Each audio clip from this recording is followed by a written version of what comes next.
When you think of Malibu, you think it's just about Surf's Up, or you think of the old beatnik of before, or the whole Hollywood.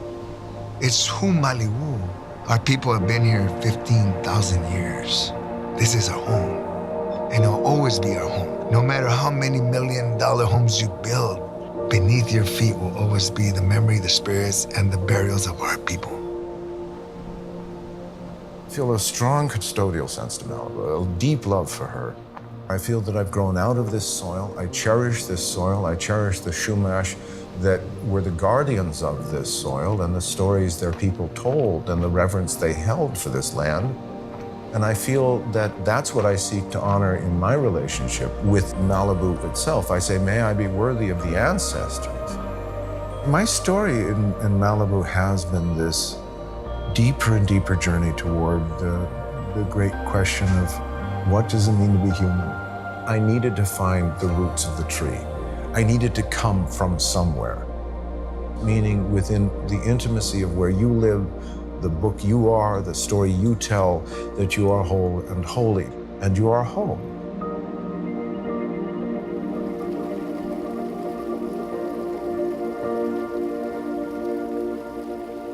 What does it mean to be a human family, to learn from one another? Whether you're black or white or gay or straight or pretty or ugly, rich or poor, how do we learn from one another?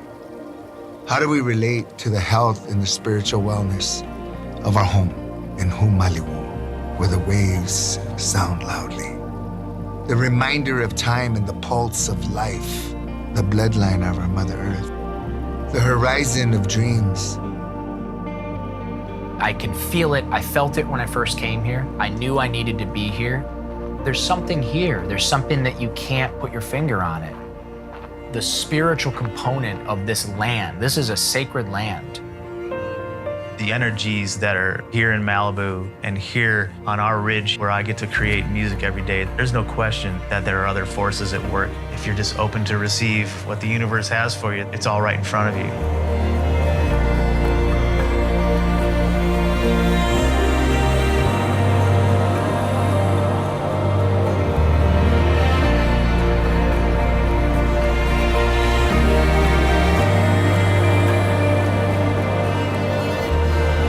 When I first started riding horses in Zuma Canyon, that was really the beginning of an inner knowing and an understanding that I was on sacred ground. I have a very strong inner voice. I just don't question it anymore. And it's something also that I've developed through being out in nature and being in this beautiful, sacred Malibu, Santa Monica mountains. And with the horses, it just helps me trust my inner knowing. When I follow the things that I hear and know, I notice there's better outcomes in my life. I think the reason why I was really drawn and attracted to horses was I found them very healing and soothing. I had a very difficult, traumatic childhood, and horses have always been healing. They've always been healers in my life. And now I've really focused a lot on using horses in the capacity of healing conversations with people. I had to get away from Ohio in general because the acting out began to become a snowball. Drinking, drugs, crime. I wound up in downtown LA.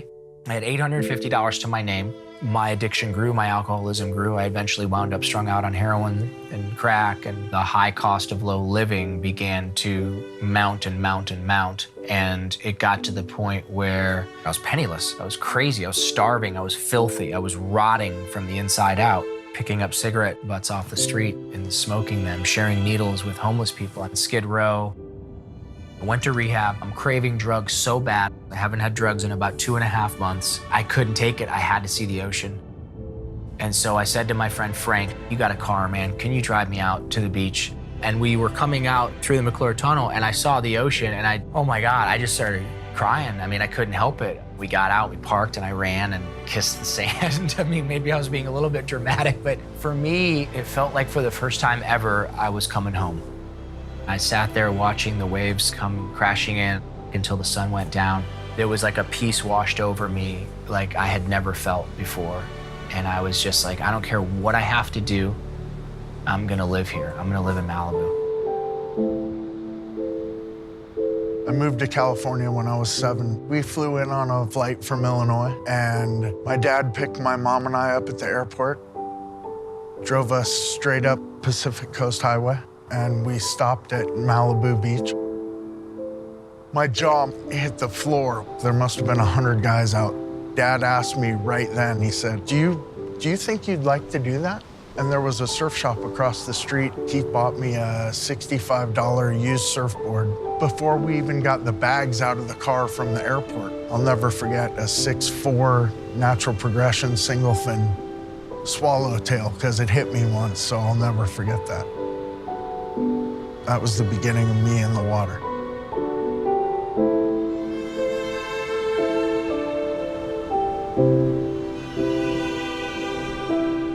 I was attracted to Malibu because of the Endless Summer. I had seen the break at Surfrider Beach in Endless Summer, and then my friends, the Condon brothers, brought me out here to surf at this spot, this secret spot they knew called Zeros. There was no sign there then, there was nothing. You just had to know, oh, right there, that little dirt road, and that takes you out to the surf break. It's the only left point break in Malibu. Being a goofy foot, that's where I went. So I always knew that this was a place, at some point I'm gonna live when I can afford it. But I was a long ways from that. I had a long journey to go before I could do it. I was in a stripping down phase of the non-essential in my life. I felt the need to simply get to the water, experience the cleanest possible air, which is essential, be as barefoot as possible. Just by accident, I literally stumbled upon this place. This particular spot, not only Malibu, but specifically Trancas Canyon Creek, this confluence of two forces, fresh water, ocean water, was called the meeting place. And from what I've heard, the Chumash would come down to this very spot and hold space for ritual, ceremony. So the energy that I was feeling here was already magnetizing me to remain here. So I began to stack these stones, which may have been rolling in the ocean for millions of years. This condensed energy is now in the palm of your hand.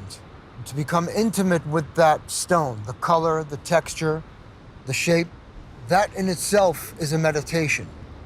So to focus on this one stone and then place it on the earth as a secure foundation, then by bringing more focus, intention to each structure in the artwork that I do, I was condensing this energy, bringing it into just these strings or pinpoints of balance.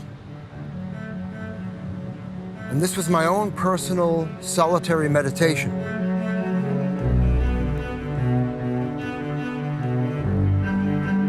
Malibu, there's nothing that compares to going to school, looking at the ocean every day. Beach was part of my life and I need that culture. And that's when I decided to come here and say, you know what, I'm only playing beach volleyball. I don't want to be a hybrid player.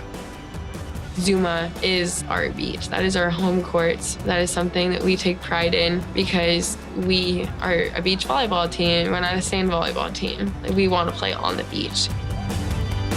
Super windy conditions or just crazy conditions for beach volleyball. We like to call it at Zuma waves weather because we are the waves here at Pepperdine and we feel comfortable in those environments. Going up there and having that home court advantage with the weather, it's just like it's playing with a third person. I feel like Mother Nature is right there with you and we really do have a heart for the wind. There's nothing like gripping the actual sand when you play.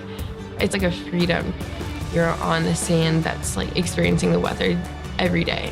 There's just nothing like it, playing on like nature, the actual beach. My very first day in Malibu, I spent the night with my surfer boyfriend in his Volkswagen van along the side of the road. Woke up the next morning, he dropped me off at school, and that was the beginning of my Malibu journey. I didn't know much about Malibu, but I had always lived at the beach. I wanted to be coastal, and so Pepperdine, the horses, and Malibu all fit my ideal scene of what I wanted to experience.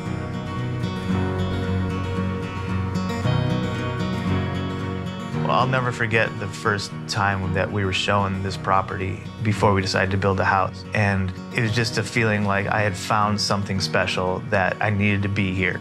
You know, everyone looks for their lifetime place, and I felt like this was it. There's no question. In the mountains, surrounded by nature, it dawned on me that this was going to be, beyond being a great move for my family, this was going to be an amazing place for me to work. I would open up my door and be in that pure, creative sanctuary every single day, and that's a dream come true.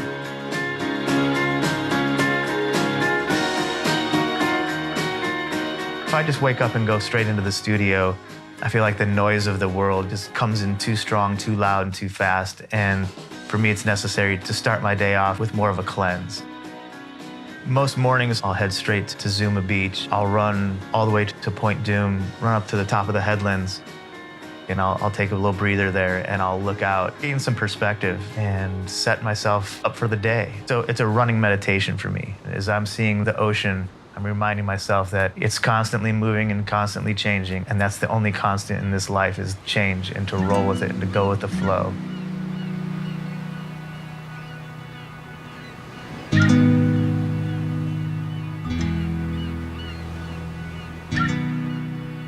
I think there is a spiritual aspect to living here. Everything that you do in Malibu is conducive to that feeling of spirituality.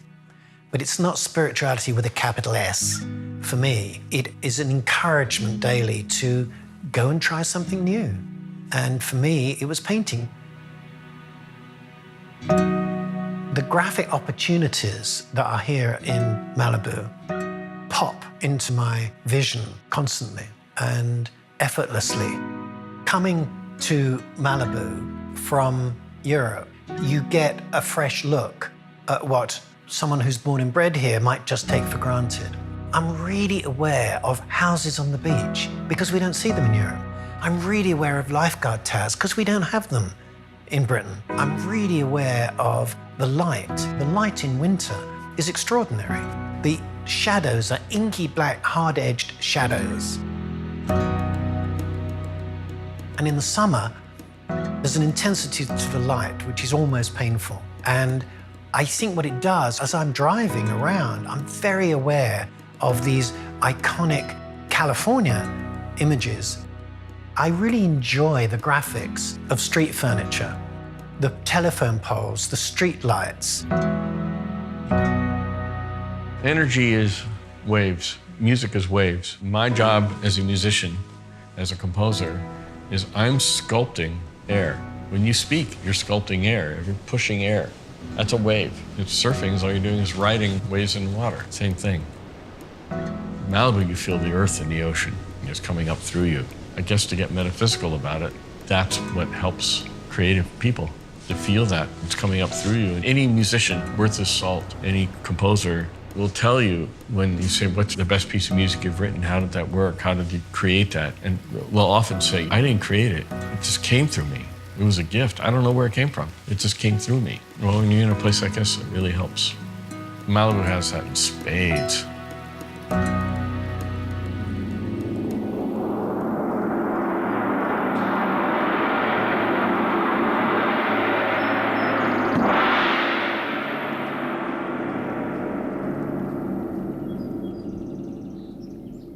I designed this studio for me as a film composer, for a place for me to work. But I'm not always working. I'm surfing sometimes. And there are other people in the community, locally here in Malibu, who found out about it. The first person to seriously rent it was Pink. And it kind of, then from there, it just became its own animal.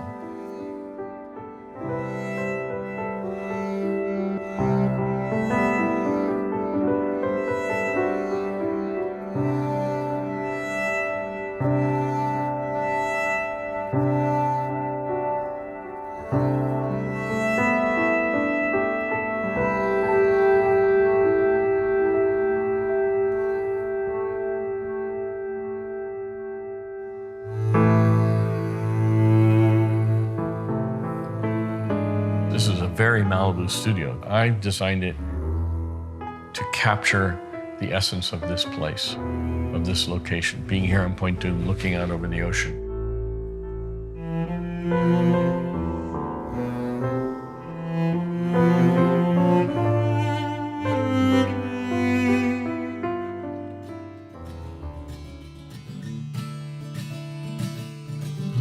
I see Malibu as the third writer in the room, and that's the part of the creative process that I don't think a lot of artists anticipate when they come up here.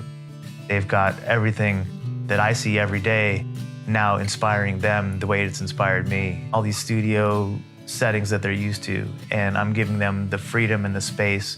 Then that collaborative process has to have a little bit of divine intervention. You know, this is a great place to field it, that's for sure.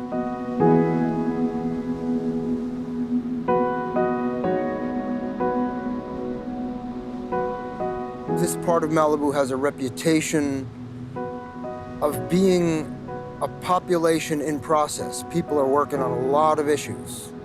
People naturally already on the beach are processing things, whether they know it or not. You're emptying your thoughts. You come here for the stillness, the sound of the waves. But this spot was drawing the most fascinating people. And it became sort of an underground therapy for many of the locals from all walks of life, from multimillionaires to mystics, musicians, artists, architects. So it began to create a buzz in the community. You have to go check this place out. Something special is happening. I'm telling you, it's sacred ground. I was willing to work hard, and people in this community were willing to forgive my past. These people out here are literally, piece by piece, taking my hurt, and they're washing it off, and they're making it go away. Think about the symbolism of that. It's interesting because I would like to think that I chose Malibu as my place to heal and recover, but it really feels like Malibu chose me. There's something so incredibly special about this community and their ability to love and forgive and embrace and encourage. It's just magical. This is the greatest place on the planet. My healing journey has been a long process, but it began very early deciding to be a pattern breaker. I decided that I wasn't going to repeat many of the things that I had witnessed and had to live through in my own life. And I also decided that I was going to explore more and be more adventurous. So in my early 20s, I decided to start talking about some of the things that I had challenges with. There was early childhood sexual abuse, and I had to start talking out loud about these things that I had kept secret. I've always found horses to be a really healing, soothing presence in my life.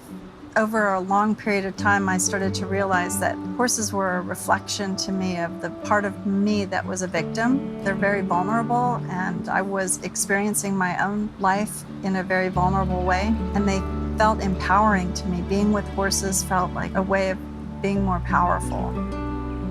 The reflection that I'm always experiencing around horses is the things that I think of about them are also things that are true about me. And so the horse is a mirror for me to use all the time to see beauty, to see strength, to see vulnerability, to see the sensitivity that I'm not always looking at and focusing on in myself. So becoming a caretaker of horses helped me also become a better caretaker inside my own life.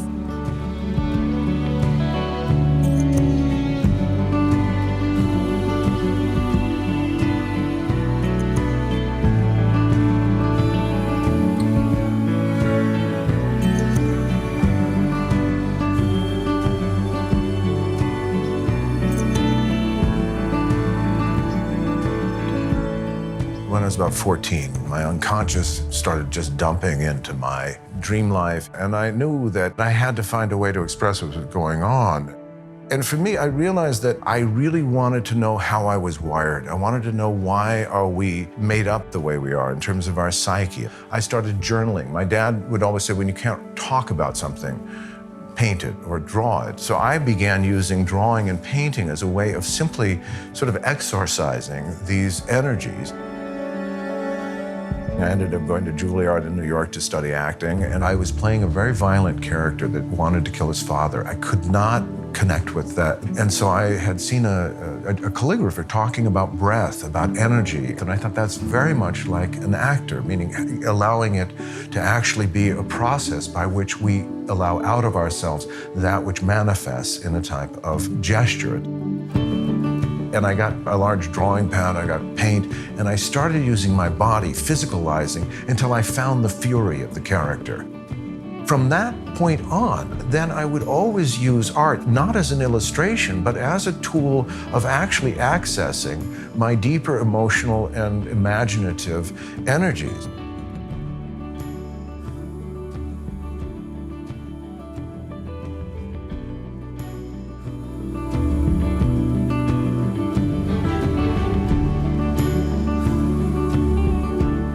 There's just like so much more to me that I know is out there in Malibu, so I want to take advantage of it, and that's something that I really cherish, those times when I can put in a couple extra hours or have the energy to go do something that's not beach volleyball. Pepperdine is a Christian school. There's a lot of variety of convocations that we can attend. Convocations on Wednesday mornings at 7 a.m., a little north of where we practice at Zuma. It's not just show up and jump in the water like you normally would for a surf session. It's listen to some worship music, listen to someone give us a message of the day from the Bible, and then we break up into small groups and we all share our highs and lows of the week, and we pray together, and then we hop in the water. And it's just such a different connection that you get to make with the people around you that you are experiencing the ocean with.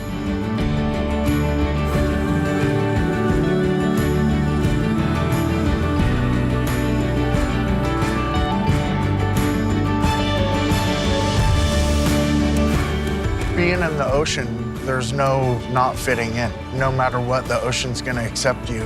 No matter who you are, what color you are, doesn't matter. Being able to drop down at Zuma Beach or First Point and be able to get out in the water and just be away from any ruckus in the ocean, I don't have to deal with jealousy. I don't have to deal with somebody looking down on me or grinding me all the time. I've always thought of it as my safe place. I could have the worst day ever and go surf for 2 hours, and when I get out of the water, I have a smile on my face. I'm rejuvenated, I'm happy. When you're here, you breathe it. To me, the ocean water and the clean air that we have here, it's a life force of its own.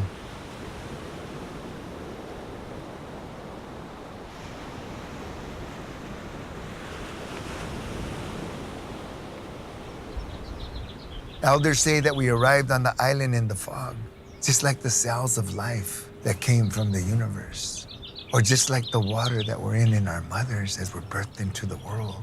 And to practice our maritime lifeway, to get on our canoes, our tomols, our redwood plank canoes, and journey back to the islands and hear the echoes of the song coming off the cliffs, and to be paddling across the ocean with hundreds of dolphins, or a whale breaching. And just imagining this is how our ancestors felt. This is our life way, this is how we were. And when we look at it, this is how we are.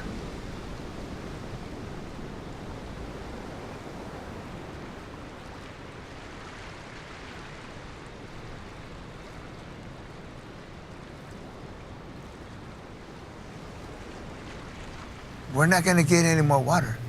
This is it. There's not a faucet up in the ozone feeding us more water. And we're being very negligent to these bodies of life and land and air. Our coastal nearshore waters, we're polluting them. And we continue this selfish, insatiable appetite like junkies, fracking and drilling into our ocean and our land. And we're supposed to be okay with that. We have to be the example for our youth, our children. We have to get it together. We have to start really thinking of what we're doing, how we're impacting. Because if we don't have a healthy world, we're not gonna make it. I started surfing when I was 12 and really got into the culture of surfing and would go out every day. It was a way to kind of wash away all my troubles. I saw the endless summer, and I'm friends with these guys that are making surf movies a la Bruce Brown. The Condon brothers came to me and said, "You've got the best record collection, can you help us with this?" This is where I first got the bug to become a film composer. I watched a film with them with a stopwatch and time. I didn't know anything about this. I knew nothing about the techniques of film scoring. I timed out the scenes. Okay, here's a shot from Pipeline, these huge waves hitting the North Shore. That needs to be something powerful and heavy. And I would try different music. Drop the needle, hit record, time it, take that off, put on another one. And just kept doing that. So I was scoring movies. That's when I fell in love for the first time with putting music to image, and it was with surf movies. And it was so much fun. I didn't think, oh, I want to be a film composer. I didn't know there was such a job.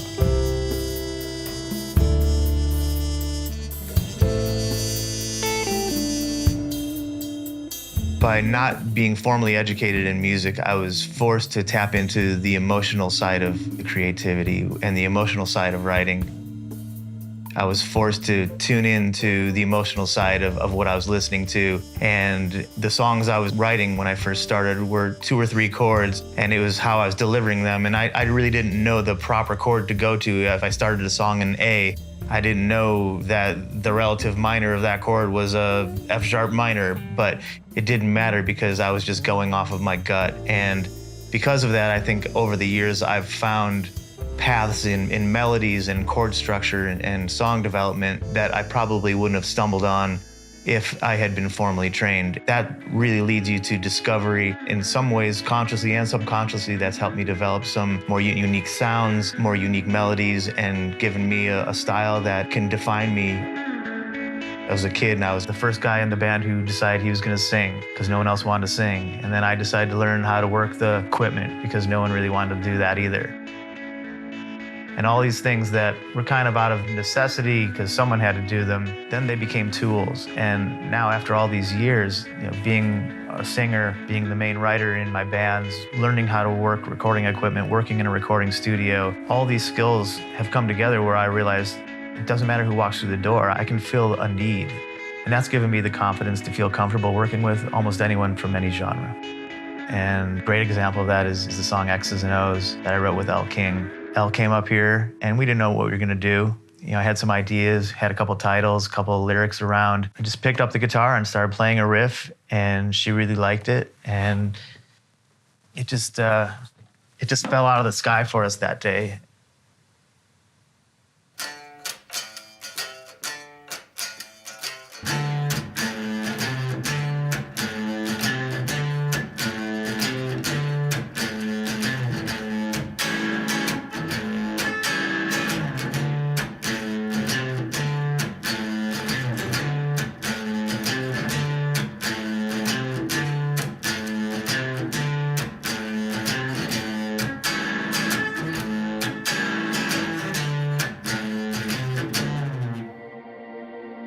On 9/11, when the towers came down, I fell on my knees in this room. This epiphany, calling itself the hieroglyph of the human soul, began to emerge with a spontaneous language called the Watcher language, which is the repeating of this type of musical signature over and over and over again.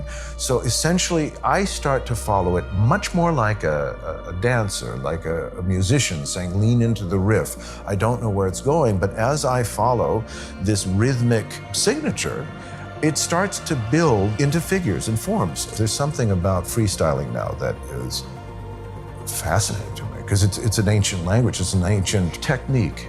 It is primary technology, paint, storytelling, imagination, and community. It is immersive, meaning we step into the painting. What's interesting working environmentally when it's 360 degrees, then you're actually in a sphere that is calling your attention this way, this way. I realized that a lot of the impulse of the painting was that which was, what's John Lennon's line? Life is what happens to you while you're busy making other plans. Well, to me, that's art. I did my first painting at age 50. I thought, I can do this. I really want to do this. I think Malibu is a liberating place. I'll get an idea when I'm driving around and I'll do a quick scribble of an image that I've seen. And I'll approach that motif, that location, in the same way as I would approach a location for filming. I'll go back at different times of day, do a light study with my camera. And I paint from photographs quite unashamedly because I'm really interested, having looked through a movie camera for 30 years, I'm very aware of the different spatial relationships that different lenses can give you. My most recent little scout for a location was up at Nicholas Canyon. And I'd been up there a couple of years ago. There's a lifeguard tower that overlooks the beach, and it's a good surf break, and I thought I'd make a terrific motif, very Malibu. And for some reason or other, I never got around to doing the painting. But I went back there a week or so ago, and it was thick fog, and we've had a very wet winter. There's the grass, it's very verdant, it's the foreground, and it's a foggy day. It's not the cliche blue sky and a hard light. I am looking at Malibu through the lens, but it's not a contrivance. Malibu is a clean canvas. This can be a center of awakening, a clear table for all of us to share these gifts together, sort of a metaphysical, quantum physical marketplace where anything can happen, anything. I see Malibu and myself and the community that we are creating together as tapping into undreamed of potential, not only monetary, but creatively. Music, literature, philosophy, and there are many here already coming together.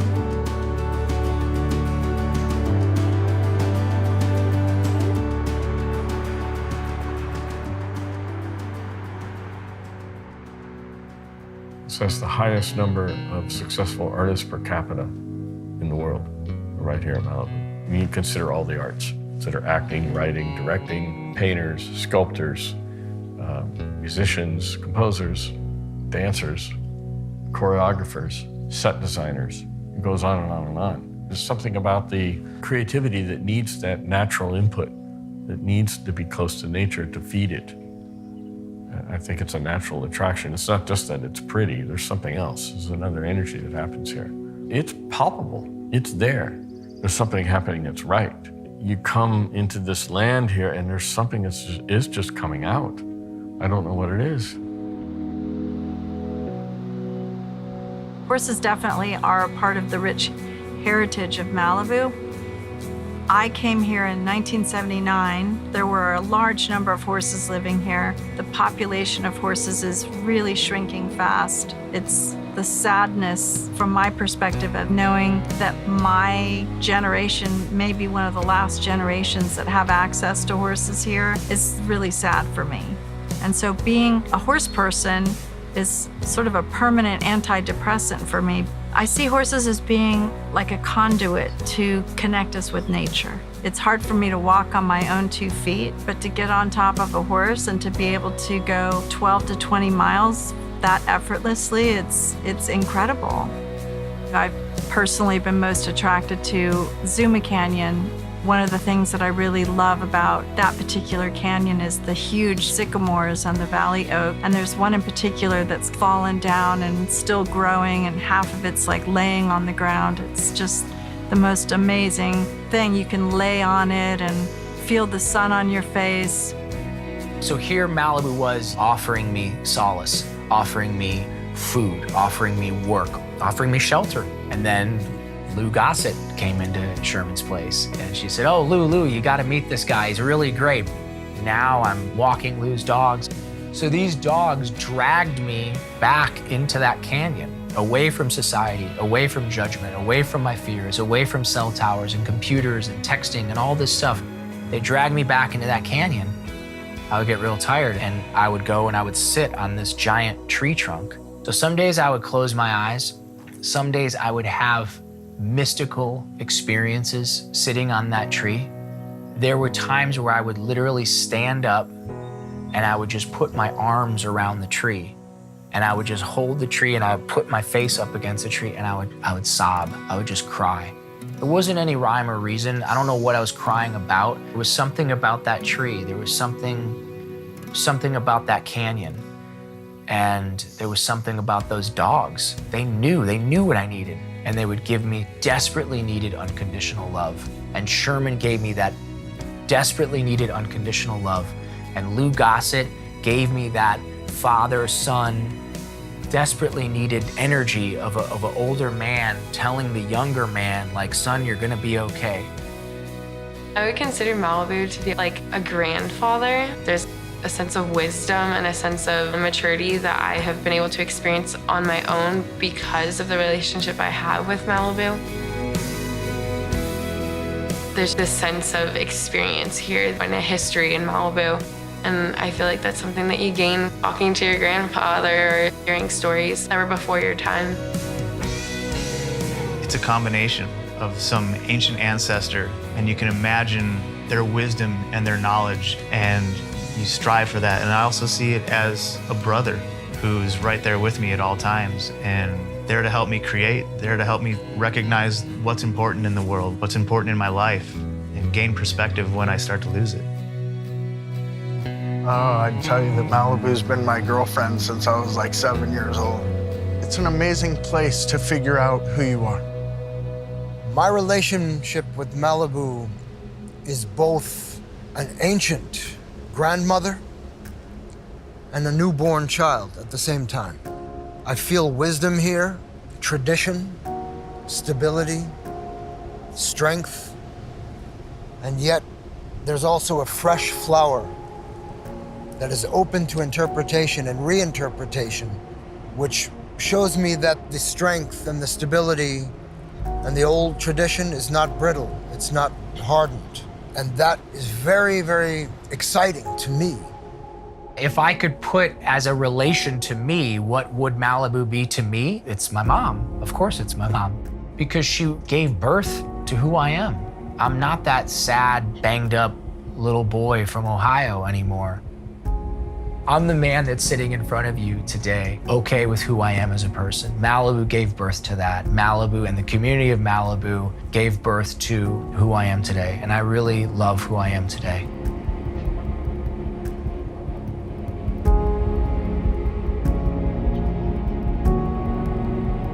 Malibu's been a great teacher in my life, a great way for me to work through misunderstandings, deal with the challenges of balancing things, and also healing myself and offering healing to others has been a big focus of the time that I've spent here.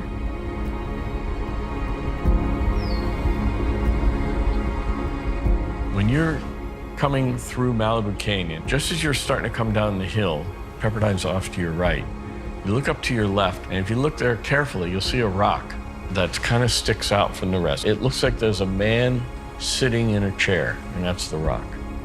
That's the kahuna of Malibu. That's the holy man looking out over all of Malibu, blessing it every day. And that's how I see Malibu. It's a kahuna. It's a holy place, and that's the holy guy right there in that rock.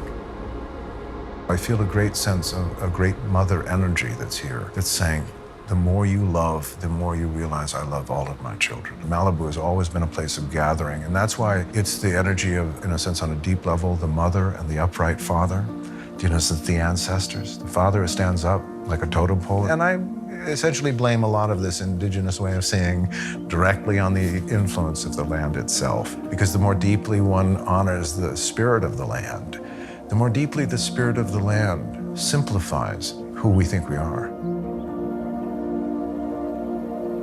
I think of my relationship to Malibu as a responsibility of stewardship. Malibu is the home of our ancestors, and it'll always be. No matter how it changes or what structures or people that come and go here in Malibu, we know that one day, when the world changes again forever, our people, our history, our lifeway, and our traditions will continue. Because we're not going anywhere. And we never will, we never have. That's what Malibu is to us. So I feel grateful that we have a place to be and look through the eyes of our ancestors at the world and the vision of our dreams.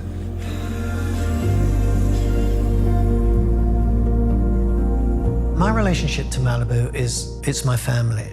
It's my home. that when I used to go away and film somewhere else, in another part of the world, I'd come back here and I'd feel every time I came back more and more that Malibu was home. A lot of our clients, a lot of the people that work here are locals. They live here. One of the first clients was Sting, Barbra Streisand, and U2 when they're in town. Chris, Pink, Lady Gaga, they're locals.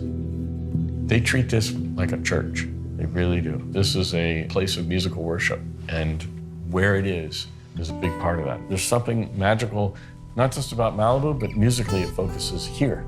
Somehow we hit that. We've had some clients that are known for having very, very, very high standards. Put Barbra Streisand at the top of that list. So I'm walking her down the walkway, and I could just feel the resistance on her. It's like, I don't really want to be here. She sees the koi pond, she sees the outside architecture of the studio. She goes, oh, this is lovely. Because I love craftsman architecture. This is beautiful workmanship, beautiful carpentry. And she walks in the studio, sees these rugs, and she goes, I have that same rug in my house. From then on, we were set. This was home for her. And she did 2 albums worth of work here. So it's really about giving an artist a home. There is definitely something magic here that's ineffable. I can't pin it down to architecture or equipment or view or anything else. I don't know what it is, but it's here. The gratitude I feel for being here is expressed by the paintings that I'm doing. And if somebody likes them, to me, it's a shared enjoyment. But it's not an overt thank you. If I had to say the overt giving back thank you of my painting, it would be more of the Save the Children project. I'd get photographs of people from all over the world, from their childhood, to see if I can see any of the clues in their facial expressions, body language, whatever, that might lead to their later success or failure in later lives. I gave the paintings in the end to the participants, and they made a donation to Save the Children. It snowballed. I got to Cindy Crawford, she's a Malibu lady, and she gave me a great picture of herself as a little girl. What really impressed me about her was that she didn't spend more than 30 seconds looking at her own image, but she spent probably 30 minutes looking at everybody else's. She was more interested in others than in herself. And as she left, she said, would you like George Clooney? And I did a painting of him. I loved this image, him with his hoodie on and these pants that are right up under his armpits. So I wrote to him and said, could you give me a quote? Because I'm going to do a book of this project. And he sent me back a line that said, I'll still wear those pants, which I thought was wonderful. It's classic self-deprecating George Clooney.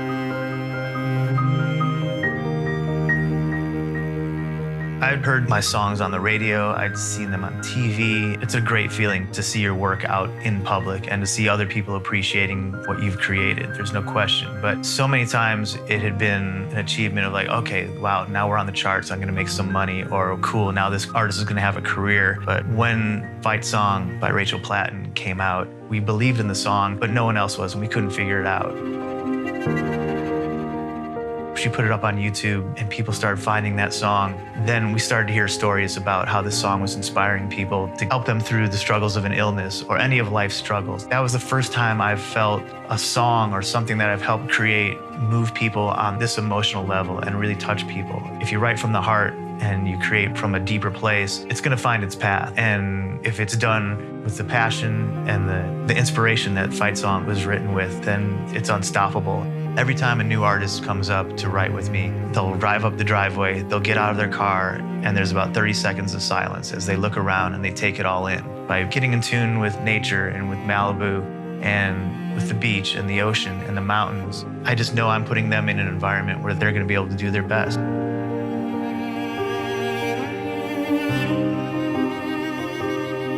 Malibu's been the biggest part of my life.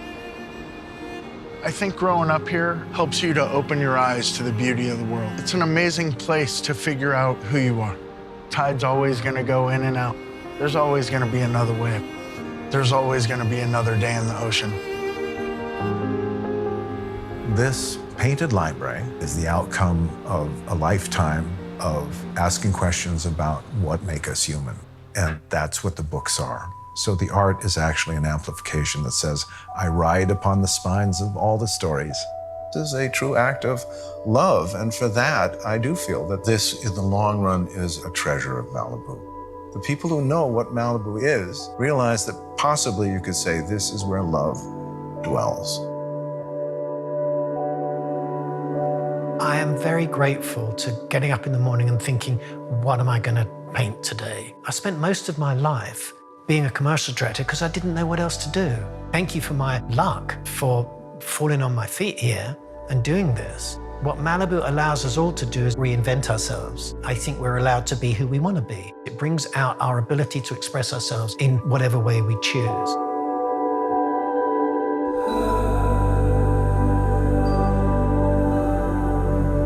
It's family, it's friends, it's the opportunity to live in this amazing place. You know, here I am running on Zuma Beach. It was one time a vacation destination. It was a fantasy. Now it's my everyday reality. I don't know what the future holds, and hopefully, if I am able to stay in Malibu, that's something I would love to do. Every step of the way, Malibu and the community of Malibu has been here to support me. They forgave me, they helped me and encouraged me and employed me, and then eventually they embraced me, and ultimately they loved me, which then in turn allowed me to love myself. Giving back to Malibu is appreciating it. If you appreciate Malibu, it'll stay like this forever. I think the people that live here like what we have. Malibu's been very good to us. We plan on being very good back. Malibu doesn't push you, it pulls you. It just pulls it out of you, you just relax. And I'm here and I feel that sense of Zen. I'm no Buddhist, but I get that. And other people feel that here. I definitely appreciate the level of support I've had from the community of Malibu, from just Malibu as a natural setting for beautiful trail rides, for the proximity to this Pacific Ocean, the coastal lifestyle I've been able to live. All of those things are really key to my success that I've had here. People are very drawn to this environment. I have immense gratitude for Malibu, specifically this community, mostly because they have challenged me initially to tell the truth about who and what I am and what I intend to do here. They don't make it easy for people to just walk in and start stacking stones or building construction or making music or handing out business cards. They're very discerning, and I admire this. This is old school Malibu. There are people who well their own water, farm their own eggs. Then there are people who are multi-million-dollar movie stars, but they're all very, very closely knit together to protect and preserve a wholeness here.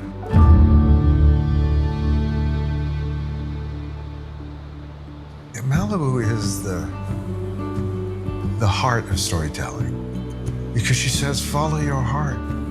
Look at my stream beds, look at my mountains, look at my trees, come down to my ocean, look at my coastline, wander me, explore me. I'm a beautiful relationship, and if you show up, you know what? I'm guaranteed to inspire your heart to tell a story that says yes, yes, yes. That's why I love Malibu. Yes. If I had 3 words to describe Malibu, it would be beautiful, mysterious, and home. Tranquil, passionate, and creative. Land, ocean, God. Surrender, serenity, and beauty. Spiritual holy water. Dependable, simplicity, beauty. Beautiful, organic, amazing. The 3 words that I would use to describe Malibu is be here now. Inspiring, profound, home. When I think of Malibu, I think of past, present, and future. When we offer a prayer and we ask our Creator to bring that sacred fire into our life, like that altar within each and every one of us, that fire that burns within the spirit of our existence, leading the path of our journey. So we offer it by bringing it in with our language, because the sounds of our language bring together the strength of our past and our future. Everyone should learn who and what they come from. What is it that gives you that strength and the faith to face the challenges and the hurdles of life? Nurture that, what you believe, your God, your Creator, your grandfather. Find what it is. Find that sacredness, that spirit of that life that you trust. because you're gonna need it. And we should all have something that gives us that hope.